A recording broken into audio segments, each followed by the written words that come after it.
Bonjour à tous et bienvenue sur Dragon Street Photographie. Je suis David Vercruys, photographe de nature, voyage et paysage.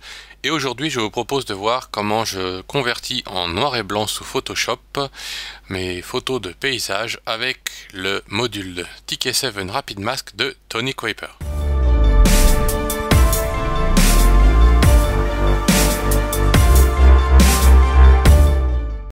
Nous voici donc dans Photoshop avec une photo du canal du Midi prise en plein été et je vous propose de la convertir en noir et blanc avec le TK7 Rapid Mask de Tony Kuiper. Je suis donc dans mon espace de travail Photoshop comme vous pouvez le voir et je vous propose de voir deux manières différentes de convertir une image en noir et blanc. La plus simple des façons de faire est d'utiliser la procédure habituelle quand nous générons des masques sur le TK7 Rapid Mask. Comme vous pouvez le voir, vous avez un petit 1 avec une première zone source, deuxième zone masque, troisième zone modifié et la quatrième zone sortie. Donc en fait, la première des choses à faire est de créer un masque. Pour cela, je vais commencer avec le bouton composite et comme vous pouvez le voir, le masque s'affiche à l'écran et, comme vous le savez déjà, un masque dans Photoshop est en noir et blanc. Donc nous allons utiliser ce noir et blanc justement pour créer un noir et blanc en calque de pixels. Donc ici j'ai sélectionné composite, ça correspond en fait dans les masques, donc là je vais choisir un masque le plus adapté et le bouton composite correspond au Light 1. Si je vais au 2, voilà, il s'assombrit. Pourquoi? Parce que je vais sélectionner petit à petit vers les zones plus claires de l'image. Donc mon image devient de plus en plus sombre pour qu'il ne reste que les zones claires. Donc ça c'est quand je génère un masque. Et donc ici vers les noirs. Donc en fait la photo est plutôt en négatif, tout en se resservant vers les zones les plus noires qui sont ici blanches. Donc si je reviens sur mon Light 1, ici voilà, ça c'est donc bien la même chose que mon bouton composite. Voilà, il n'y a pas de différence puisque le bouton composite correspond au masque Light 1. C'est en général celui qui donne les meilleurs résultats. Ou le 2. Voilà, donc le 2 est un petit poil sombre, le 1 est un petit peu clair. On pourrait être un petit peu entre les deux. Donc on pourrait par exemple commencer avec le 2 et puis aller sur ici Auto qui ne fait rien et on peut jouer sur le curseur pour jouer sur la lumière de l'image. Et donc ici je prépare mon masque à la sortie. Voilà, on n'est pas trop mal. Et ici je vais cliquer sur la sortie. Et sur la sortie je vais faire calque, pixel depuis le masque. Et en fait j'ai directement créé à partir de mon masque un calque de pixels. Donc ici en fait j'ai créé un noir et blanc ultra rapidement en utilisant le Rapid Mask. Maintenant ici, j'aurais pu, je vais le mettre à la poubelle, je vais recommencer. Je l'ai développé à l'aide de mon curseur, de mes curseurs des tons moyens ici. Voilà, j'ai un petit lagging avec la vidéo, mais j'aurais très bien pu aussi travailler avec les autres boutons qui sont dessous, comme étendre un petit peu mon masque, le rétracter un petit peu, travailler avec la courbe sur mon masque, comme ceci, jouer encore avec la luminosité et contraste, et faire de même en cliquant sur calque pixel depuis le masque. Voilà, et là je viens d'en créer un autre en utilisant les autres boutons disponibles dans la section modifier.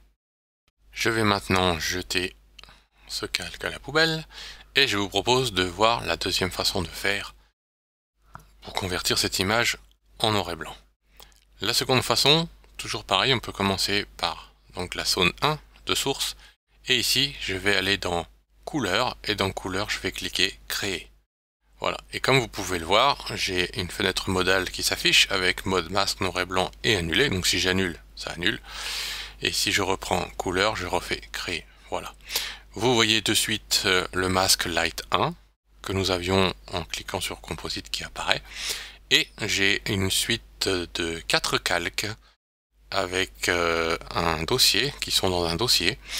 Et cela me permet en fait de convertir et de créer une sortie en noir et blanc directement. Ici, mon premier calque en bas, c'est la conversion en noir et blanc, donc je peux jouer sur mes curseurs. Ici, donc pour le rendu de mon image, donc convertir les couleurs, les lumières, les luminances de couleurs sur mon noir et blanc. Voilà, comme ceci. La suivante, c'est les courbes. Voilà. La troisième, les niveaux.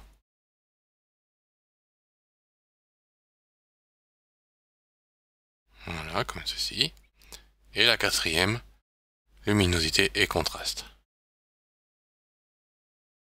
Voilà. Et donc ça vous donne 4 calques, 4 outils avec les masques correspondants si vous souhaitez masquer certains endroits de vos corrections grâce aux masques, donc des calques de réglage qui sont empilés ici.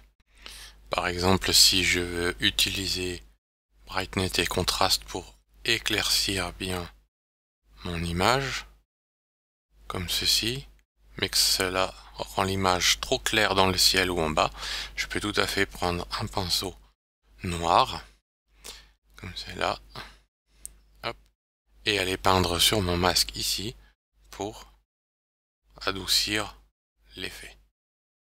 Voilà.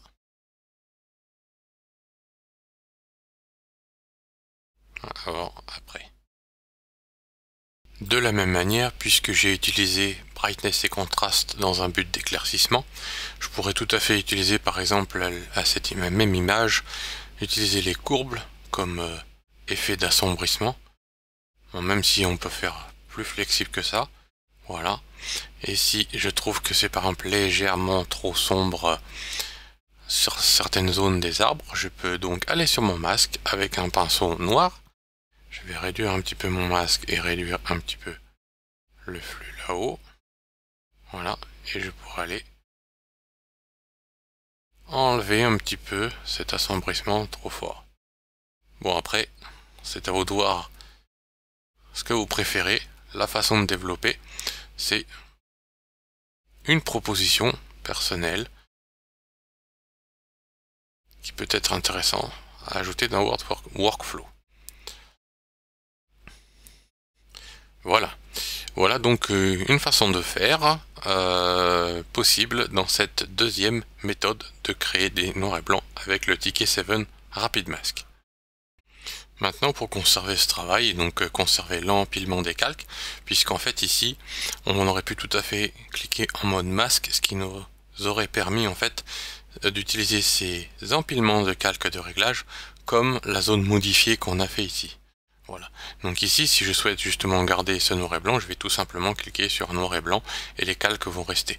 Si j'avais cliqué sur mode masque, je serais sorti de cela. Les masques auraient disparu pour pouvoir utiliser une sortie comme tout à l'heure, calque de pixels.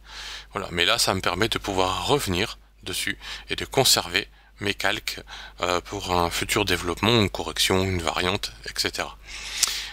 Voilà, il est tout à fait possible bien sûr d'utiliser un calque sur l'ensemble du groupe de façon à masquer partiellement mon noir et blanc, par exemple comme cela.